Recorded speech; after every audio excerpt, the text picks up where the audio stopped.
Welcome friends. এই মুহূর্তে 2016 সাল থেকে 2019 সাল পর্যন্ত বকেয়া মর্গ ভাতা প্রদানের বিজ্ঞপ্তি বের হয়েছে এবং তারপর বিভিন্ন ভিডিওতে আপনারা অনেকেই কমেন্ট করছেন যে 2016 থেকে 2019 এই সময়ে কর্মরত ছিলেন বা পেনশন পেতেন বা ফ্যামিলি পেনশন পেতেন এমন ব্যক্তি মারা গিয়েছেন, সেক্ষেত্রে তার বকেয়া মর্গ ভাতা বা মহার্ঘ ত্রাণ যাই বলি না কেন সেটা কে পাবেন।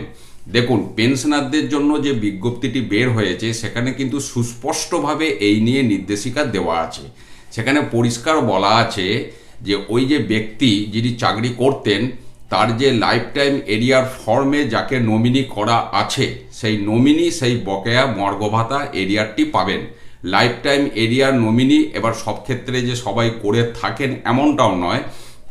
তো যদি লাইফ টাইম এরিয়ার নমিনি থাকে তাহলে সেই নমিনি সেখানে যতজন নমিনির নাম থাকবেন তাদের যা শেয়ার ইত্যাদি দেয়া থাকবে সেই মোতাবেক বকেয়াটা আপনারা পাবেন।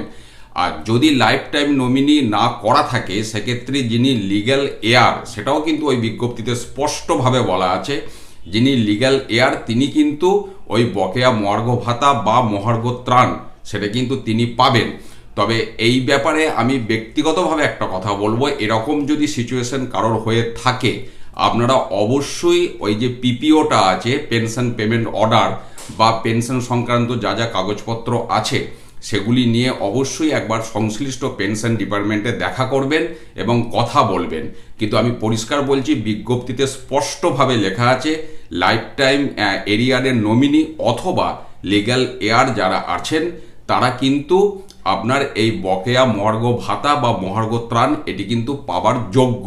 অতএব সেই তথ্য আমি আপনাদের সাথে শেয়ার করলাম। ভালো থাকুন, সুস্থ থাকুন, ধন্যবাদ।